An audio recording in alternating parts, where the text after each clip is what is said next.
یاد رکھیں حج زندگی میں ایک بار فرض ہے اور اس کے اندر بلا وجہ شرعی تاخیر کرنا یہ جائز نہیں ہے۔ جب فرض ہے تو علی الفور ہے، یعنی فوری جانا۔ بعض اوقات آدمی کئی اپنے کام کاج اور دیگر معاملات کی وجہ سے حج کو مؤخر کرتے ہیں، اور بلکہ ہمارے بزرگوں نے یہ روایت بھی باقاعدہ لکھی۔ اعلیٰ حضرت علیہ رحمہ کے والد گرامی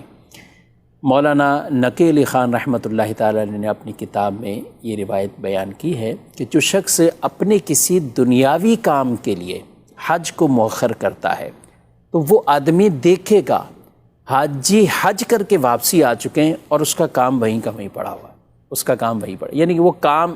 بھی اٹکا ہوا ہے گویا کہ، اور حاجی حج کر کے بھی واپسی آ چکے۔ تو پہلی فرصت میں جب حج فرض ہے جن پر بالخصوص، وہ حج کی اس طرح تیاریاں بھی کریں اور حج کی ادائیگی بھی کریں۔ بڑھاپے کا انتظار کرتے رہنا، ابھی یہ ایک مکان ہے تو دوسرا مکان لینا ہے، کاروبار ہے،